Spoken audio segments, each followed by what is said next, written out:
नमस्कार प्रेक्षकांनो, ठरलं तर मग मालिकेच्या आजच्या भागामध्ये आपण पाहणार आहोत. आता सगळीच जण बाहेर बसलेली असतात आणि त्याच वेळेला नेमकं आता कल्पना बोलत असते की मला ना आता माझ्या वागण्याचा खूप जास्त पश्चाताप होत आहे, कारण मीच आपल्या तन्वीला पाठीशी घालत राहिले आणि म्हणूनच तन्वी या सगळ्या ह्याच्यावर जाऊन पोचली. मी जर तेव्हाच या सगळ्याला आवर घातला असताना तर आपली तन्वी अशा हाताबाहेर गेली नसती. सगळ्यात जास्त चूक माझी आहे की तिला मी या घरात आणलं आणि त्याचसोबत अश्विनच्या आयुष्यात, आणि त्यामुळेच हे सगळं काही सहन करावं लागतंय आपल्याला, असं देखील आता ती म्हणत असते. आणि त्याच वेळेला मात्र हे सगळं बोलताना कल्पनाला अश्रू अनावर झालेले असतात. तर हे सगळं बघून मात्र सायली देखील एकदमच दुःखी झालेली असते. सायली जी आहे ती मात्र आता विचार करत असते की आता काय करावं, कारण कल्पना जी आहे ती खूप जास्त अशी रडत असते. त्याच वेळेला आता सायली आणि त्याचसोबत पूर्णाजी कल्पनाला सांगत असतात की ज्या काही गोष्टी झाल्या आहेत त्या आता विसरून जा, उगाच त्या गोष्टींचा त्रास करून घेऊ नकोस. परंतु कल्पना जी आहे ती मात्र आता खूप जास्त अशी रडत असते आणि ती या सगळ्याचा स्वतःला खूप जास्त त्रास करून घेते. ती म्हणत असते की तुम्ही मला या घराची जबाबदारी सोपवायला सांगितली होती, पण ही घराची जबाबदारी माझ्याच्याने नाही घेता आली आणि म्हणूनच तर हे सगळं काही होऊन बसलं. नाही तर मी या घराची जबाबदारी जर नीट घेतली असती तर या सगळ्या गोष्टी झाल्याच नसत्या, असं देखील आता ती म्हणत असते. आणि तिला ज्या काही घराच्या एकमेव किल्ल्या दिलेल्या असतात त्यासुद्धा ती तिथे देवासमोर ठेवते आणि पूर्णाजींना म्हणते की माफ करा, मी आपलं घर सांभाळू शकले नाही. आणि असं बोलून तिने अक्षरशः आता तिकडनं जायचंच ठरवलेलं असतं, कारण पूर्ण आजींना नजर मिळू शकत नसते ती. तर दुसरीकडे मात्र आता सगळ्यांनाच टेन्शन आलेलं असतं की कल्पनाने हे सगळं काय केलं, म्हणजेच कल्पना ही अशी कशी होऊ शकते, इतका विचार कसा काय तिने केला की घराची जबाबदारी वगैरे. आणि त्यामुळेच आता कल्पनाला जो काही त्रास होत असतो हे सायलीला सुद्धा बघवत नसतं. सायली आता अर्जुनला म्हणत असते की बघा ना, हे सगळं काही काय होऊन बसलं, म्हणजेच बघा कल्पना आईसुद्धा निघून गेल्या नाही, त्यांना थांबवायला हवं. आणि असं बोलून आता कल्पनाला थांबवायला सायली चाललेली असते. मात्र पूर्णाची सायलीला थांबवतात आणि त्याचसोबत सायलीला थांबवून आता त्या म्हणत असतात की मला जरा बोलायचं आहे, जसं तिचं चुकलं ना तसं माझंही चुकलेलं आहे, असं देखील ती आता म्हणत असते. त्याच वेळेला मात्र आता पूर्णाची जेव्हा हे सगळं काही म्हणते तेव्हा मात्र आता खूप जास्त टेन्शन जे आहे ते तिथे असणाऱ्या सगळ्यांनाच आलेलं असतं. तर पूर्णाजी आता म्हणतात की माझं जसं चुकलंय ना तसं तिचंही चुकलंय, जसं माझंही चुकलं आहे. आणि म्हणूनच मला आता कळलेलं आहे की माझी चूक मला सुधारायला हवी. आणि ज्या काही घराच्या किल्ल्या कल्पनाने तिथे ठेवलेल्या असतात ना त्या सगळ्या किल्ल्या ज्या आहेत त्या सगळ्या पूर्णाजी घेऊन सायलीच्या हाती ठेवते आणि सायलीला म्हणत असते की मला माहिती आहे माझ्याकडनं चूक झाली आहे आणि आता मला ती चूक सुधारायची आहे आणि त्यासाठी मी या सगळ्या किल्ल्या तुझ्याकडे सुपूर्द करते, असं देखील आता ती म्हणू लागते. सायली म्हणत असते की नाही आई, मला ही जबाबदारी नका देऊ. परंतु सायलीचं आता काहीही ऐकत नसते, ती म्हणजे पूर्णाची. सायलीला पूर्णाची म्हणत असते की नाही, मला ना तुझं काही ऐकायचं नाही आहे, कारण ही घरातली जबाबदारी तूच उत्तमरित्या पेलू शकते हे मला माहिती आहे. कारण आतापर्यंत जो काही त्रास झाला होता तो सगळा काही आमच्यामुळे तुला झाला होता. तुझी चूक नसताना सुद्धा आम्ही खूप काही बोलतो आणि म्हणूनच आता ही जबाबदारी तू सांभाळायची आहे, असं तिला ठणकावून सांगितलं जातं. आणि जेव्हा हे सगळं काही तिला सांगितलं जातं ना तेव्हा मात्र सायली एकदमच घट्ट अशी पूर्णाजींना मिठी मारते आणि ती आता रडू लागते. पूर्णाजी म्हणतात की या घराची उत्तम जबाबदारी तू घेऊ शकते यावर माझा विश्वास आहे. आणि त्यामुळे आता अर्जुनचे डोळेसुद्धा एकदमच पाणावलेले असतात, त्याच्या डोळ्यात देखील आता आनंदाश्रू येत असतात आणि त्यामुळे आता अर्जुन देखील रडत असतो. सायली आणि अर्जुन जेव्हा आता रूममध्ये जातात ना तेव्हा मात्र आता सायली अर्जुनला म्हणत असते की मला पूर्णाजींनी ही जी काही जबाबदारी दिली आहे ती इतक्यात तरी नको होती, पण मला आईंचं खूप जास्त वाईट वाटतंय. म्हणजेच बघा ना आईंच्या मनाला किती लागलंय या सगळ्या गोष्टी. प्रियामुळे घरात खरंच खूप वातावरण व्यवस्थित नाही आहे, गरम झालेलं आहे, पण आईंना या चाव्या मला मिळाल्या याचा राग तर यायला नको असंच मला वाटतं. कारण बघितलंत ना, या किल्ल्यांसाठी मला काहीच नकोय. मला फक्त ना माझ्या पूर्वीच्या आई पुन्हा मला हव्या आहेत, असं देखील सायली आता अर्जुनला म्हणत असते. अर्जुन म्हणत असतो की तू काळजी करू नको, सगळं काही नीट होईल, फक्त थोडा वेळ दे, मग बघ सगळ्या गोष्टी हळूहळू व्यवस्थित लाईनीवर येतील. आता अर्जुन सायलीला समजावत म्हणत असतो आणि त्यामुळे आता सायली सुद्धा विचार करत असते. सायली म्हणत असते की मला ना फक्त आईंचं प्रेम हवं आहे. या सगळ्या जबाबदाऱ्या इतक्यात नाही मिळाल्या असताना तरीही चाललं असतं, पण फक्त पूर्वी जसं आई माझ्यावर प्रेम करायच्या ना, तसंच त्यांनी मला करताना हवं आहे, असं देखील आता सायली जी आहे ती बोलत असते. अर्जुन म्हणत असतो की आज खऱ्या अर्थाने तुला पूर्णाजीनी त्यांची नात सून म्हणून स्वीकारलं आहे. बघितलंस ना, पूर्णाजी किती खुश होती ती. आणि त्याचसोबत तुला मी सांगतो ना, आज खरं तर हा दिवस इतका सुंदर आहे ना की मी शब्दातही व्यक्त करू शकत नाही. आज तू खरी आपल्या सुभेदारांची सून शोभून दिसतेस. दुसरीकडे आता ज्या गुंडांनी कोर्टात साक्ष दिलेली असते ना, तो गुंड आता समोर आलेला असतो आणि त्याला जाम बेदम मारहाणसुद्धा सुरू असते. त्याच वेळेला आता तिथे असणारे सगळेच गुंड त्याला मारत असतात, तर महिपत फक्त उभं राहून या सगळ्याची मजा बघत असतो. महिपत जो असतो तो म्हणत असतो की हे असंच व्हायला हवं आणि तसंच झालं आहे. तर दुसरीकडे मात्र इकडे त्यांच्याबरोबर असणारा एक गुंड सांगत असतो की जाऊ द्या ना, सोडून द्या ना साहेब, त्याच्याकडनं चूक झाली आहे. त्याच वेळेला आता तो सुद्धा म्हणत असतो की माझ्याकडनं चूक झाली साहेब, पण मला सोडा ना, मी पुन्हा अशी चूक करणार नाही. त्यावर महिपत त्याला म्हणतो की तुला कळतंय ना तुझी चूक झाली आहे, मग ही चूक तुला तेव्हाच का लक्षात आली नाही? जेव्हा तुला पोलिसांनी पकडलं होतं तेव्हा स्वतःला का संपवलं नाही?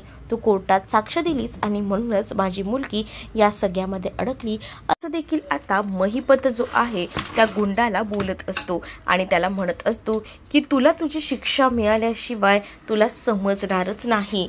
आणि त्याच वेळेला मात्र आता तो खूप जास्त रडकुंडीला आलेला असतो आणि तो रिक्वेस्ट करत असतो. तर दुसऱ्याकडे तो गुंड असतो ना, तो सुद्धा दुसरा फंटर महिपतकडे हात जोडत असतो आणि महिपतला म्हणत असतो की प्लीज ना तुम्ही त्याला माफ करा ना. दुसरीकडे अर्जुन सायलीची आता ती चावी हातात घेतो आणि सायलीचा जो पदर असतो ना त्याला ती चावी बांधतो आणि म्हणतो की बघ आता दिसतेस ना एकदम परफेक्ट अशी सुभेदारांची सून. त्यावर सायली पण त्या चावीकडे एकटक पाहत असते, कारण सायलीला आता खूप मोठी जबाबदारी पूर्णाजीने दिलेली असते आणि ती जबाबदारी आता तिला स्वीकारायची असते आणि ती व्यवस्थित जपायची देखील असते आणि त्यामुळेच ती आता या सगळ्या जय्यत तयारीला लागलेली असते. अर्जुनही तिला म्हणतो की तुला कधीही काही गरज लागली ना तर मला सांग, मी नेहमी तुझ्याबरोबर असेन आणि त्याचसोबत तू कोणतंही टेन्शन घेऊ नको, आईचं तर घेऊच नको. आईला असं वाटणार नाही की तुझ्याकडे चाव्या दिल्या म्हणून ती तुझ्याशी बोलणं टाकेल. सगळं काही हळूहळू नीट होईल, फक्त थोडा वेळ दिला ना की बघ सगळ्या गोष्टी एकदम परफेक्ट होतील, असं देखील आता अर्जुन जो आहे तो सायलीला म्हणत असतो. त्यावर सायलीसुद्धा अर्जुनवर भलतीच खुश असते. तर दुसरीकडे आता आपल्याला पाहायला मिळतं ज्या फंटरने बाजू घेतलेली असते ना त्या फंटरला आता बेदम मारायचं काम हे खरं तर असतं ते म्हणजे महिपतचं. महिपत म्हणतो त्याची चूक झाली असं तुला वाटतं ना, मग तू गुडघ्यावर बस आणि माफी माग, मग मी तुला माफ करेन. आणि त्याच वेळेला आता त्याला गोळी घालून तिथेच मारून टाकलं जातं, कारण त्याने त्याची बाजू घेतलेली असते ना याचाच त्याला राग आलेला असतो आणि म्हणूनच तर त्याने तिथे मारून टाकलेलं असतं त्याला. तर हे सगळं बघून बाकीचे फंटर लोक सुद्धा घाबरलेले असतात आणि ते आता म्हणत असतात की नाही नाही आम्ही काहीच बोलणार नाही, मग तुम्हाला काही बोलायचं असेल तर बोला, नाही तर मग बघा तुमची सुद्धा अशीच वाट लावतो. त्यावर ते म्हणतात की नाही मी काहीच बोलणार नाही आणि असं बोलून जे आहेत ते आता त्याला मारायला सुरुवात करत असतात. तर दुसरीकडे मात्र ही सगळी घटना घडत असतानाच इकडे मात्र जो महिपत असतो तो आता ठरवतो की काही झालं तरी ह्याला ह्याची शिक्षा मिळायलाच हवी, म्हणूनच त्याने त्या सगळ्या फंटरला सांगितलेलं असतं की ह्याला इतकं मारायचं की त्याची चामडी सोलत नाही तोपर्यंत मारायचं. दुसरीकडे अर्जुन जो आहे तो झोपलेला असतो आणि जेव्हा अर्जुन जो आहे तो झोपलेला असतो ना तेव्हा सायली जी आहे ती त्याला उठवायचा प्रयत्न करत नसते, फक्त ती झोपलेल्या अर्जुनकडे बघत असते, कारण तिला आता काल घडलेली घटना आठवते. कारण काल महिपतने जी काही चिठ्ठी पाठवली होती, त्यामुळे घरातलं वातावरण खूप जास्त डिस्टर्ब झालं होतं. ह्यांना वाटत असेल की ह्या सगळ्या गोष्टी हलक्यात घेतल्या असतील यांनी, पण नाही. काही झालं तरी महिपत जो आहे तो कुठल्याही थराला जाऊ शकतो, हे सुद्धा तितकंच खरं आहे असं देखील आता अर्जुनला माहिती असतं. आणि म्हणूनच अर्जुन या गोष्टींचा विचार न करता झोपलेला असतो. परंतु सायलीला मनोमन कुठेतरी वाटत असतं की हा जो महिपत आहे तो कोणत्याही थराला जाऊ शकतो आणि काहीही करू शकतो. त्यासाठी आपण जे आहे या सगळ्याकडे विशेष लक्ष द्यायला हवं. आणि असा विचार करूनच ती आता पूर्णपणे कामाला लागते. तर ती आता ठरवते की ती चिठ्ठी सारखी यांच्या नजरेस आली तर पुन्हा यांना त्रास होऊ शकतो. आणि म्हणूनच ती चिठ्ठी जी आहे ती घेते आणि ती आता अर्जुनकडे एकटक पाहते. पण तिला काही झालं तरी सुद्धा अर्जुनला घराबाहेर काढायचं नसतं. कारण अर्जुन जर घराबाहेर गेला तर त्या महिपतला आयती संधी मिळेल आणि ती संधी खरं तर द्यायची नसते. आणि म्हणूनच तिने असं ठरवलेलं असतं की काही झालं तरी सुद्धा ह्यांना त्रास व्हायला नको. म्हणूनच तिने आता ती चिठ्ठी हातात घेतलेली असते आणि तिने ठरवलेलं असतं की ही चिठ्ठी आता इथे न ठेवता आपण ही चिठ्ठी फेकून द्यायला हवी. पण जेव्हा ती रूमच्या बाहेर पडते ना, तेव्हा रूमच्या बाहेर ती पडतेच, पण त्यासोबत अर्जुनला बाहेरून कडी सुद्धा लावून घेते, जेणेकरून अर्जुन जो आहे तो कुठेही जायला नको तिला फसवून. आणि म्हणूनच तिने त्याला कडी लावलेली असते आणि किचनमध्ये ती आलेली असते. जेव्हा ती आता किचनमध्ये येते ना, तेव्हा तिला विमल विचारत असते की काय करायचं आहे. त्यावर विमलला ती काहीच बोलत नाही. विमल मात्र एकटीच बडबडत असते आणि विमल म्हणत असते की हे बघा, यात मसाला टाकायचा आहे की गरम मसाला मला सांगा ना. पण तिच्या बोलण्याकडे काहीच लक्ष नसतं सायलीचं. सायलीला ती विचारते की काय झालं आहे. सायली म्हणते की काहीच नाही. तर इकडे मात्र आता सायली पुन्हा एकदा आपल्या कामाला लागलेली असते. तर दुसरीकडे आता पाहायला मिळतं महिपत जो आहे तो आता त्याच्या काही माणसांना तिथे बोलावून आणतो आणि त्याचसोबत तीन वकील त्याच्या समोर उभे असतात. आणि त्या तिन्ही वकिलांसमोर त्याने खूप मोठी अशी पैशांची बॅग ठेवलेली असते. तो त्यांना म्हणतो की बघा, माझ्या मुलीची केस जो कोणी घेईल ना त्यांनी ही प्लेट जी आहे ती उचलायची. मग बघा, ठरवा काय करायचं आहे ते. आणि असं बोलूनच आता त्यांना सांगितलं जातं की कोण घेणार आहे माझ्या मुलीची केस, आणि ती सुद्धा हायकोर्टात अपील करायची आहे. आणि जी कोण ही केस जिंकेल ना त्याला तर पुढे अजून पैसे मिळतील, पण आता फक्त ही केस घ्यायचेच पैसे आहेत असं देखील त्याला आता सांगितलं जातं. आणि जेव्हा या गोष्टी सांगितल्या जातात ना, तेव्हा मात्र सगळेजण पाहत राहतात. दुसरीकडे अर्जुनला जाग आलेली असते आणि अर्जुन जो आहे तो आता इकडे तिकडे पाहत असतो. त्याच वेळेला तो बघतो तर काय 9 वाजलेले आहेत. बायकोला काय वाटेल. आणि असं बोलून तो आता सायलीला भेटण्यासाठी जाणार असतो. पण त्याच्या रूमला तर बाहेरून कडी लावलेली असते आणि त्यामुळे त्याला कुठेही हलता येत नसतं. तर तो आता बायको कुठे गेलीस असं म्हणून जोरजोरात आवाज करत असतो. पण इथे कसली सायली ऐकते. सायली तर जी आहे ती मात्र कामात बिझी असते. तेवढ्यातच प्रताप देखील आलेले असतात आणि प्रताप म्हणतात की हा अर्जुन असं काय आवाज करतोय, अर्जुनला काय खोलीत कोणी बंद केलंय का. तर त्याच वेळेला प्रताप जे आहे ते आता चाललेले असतात. पण त्यावेळेला आता सायली त्यांना थांबवते आणि बाबा थांबा, मीच बघते काय झालं आहे ते. आणि असं बोलून सायली जी आहे ती आता रूममध्ये जायला निघते. सायलीला असंच वाटत असतं की काही झालं तरी सुद्धा अर्जुनने घराबाहेर पडू नये आणि म्हणूनच तर सायलीने त्याला कडी लावून ठेवलेली असते. तर दुसरीकडे मात्र महिपत त्या लोकांना सांगत असतो की सांगा लवकर कोण केस घेणार आहे माझ्या मुलीची. त्यांना इतके पैसे मी देणार आहे, 7 पिढ्या बसून खातील ना तितका पैसा मी तुमच्यावर ओतणार आहे. फक्त तुम्ही माझ्या मुलीची केस हातात घ्या.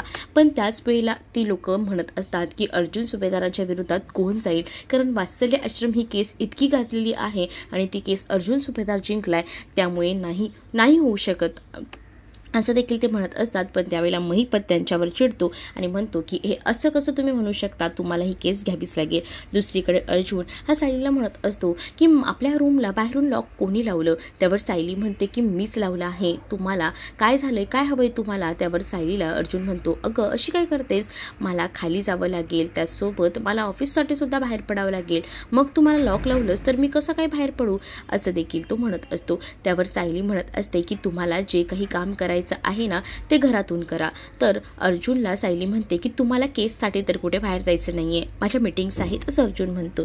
त्यावर सायली अर्जुनला म्हणते मीटिंग्स आहेत ना मग त्या घरातून सुद्धा करता येतात. तुम्ही इथे बसा आणि तुम्हाला जे काही हवं ते मला सांगा, मी तुम्हाला सगळं काही हातात आणून देईल, पण तुम्हाला मी बाहेर पाठवणार नाही.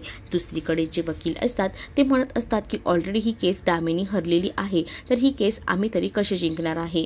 परंतु त्यांच्यावर महिपत जो आहे तो खूप जास्त फोर्स टाकतो आणि म्हणतो की काही करा पण माझ्या मुलीची ही केस घ्या, नाहीतर तुमची तंगडी आहे ना मी तोडून टाकेन. आणि त्याच्या हातात आहे ना मोठा सुरा सुद्धा असतो, अशी तो धमकी देत असतो. त्यावर ते म्हणतात की आम्हाला ना थोडा वेळेचा विचार करावा लागेल, थोडा वेळ द्या ना आम्हाला, कारण आम्ही तिघं मिळून विचार करतो आणि ठरवतो की कोण ही केस घेणार ते. असंच आता त्यांचं प्लॅनिंग सुरू असतं.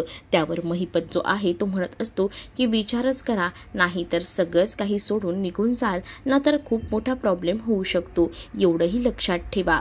तर दुसरीकडे मात्र आता सायली जी आहे ती आता अर्जुनला सांगत असते की तुम्हाला कुठेही जायचं नाही आहे, तुम्हाला घरातच थांबायचं आहे.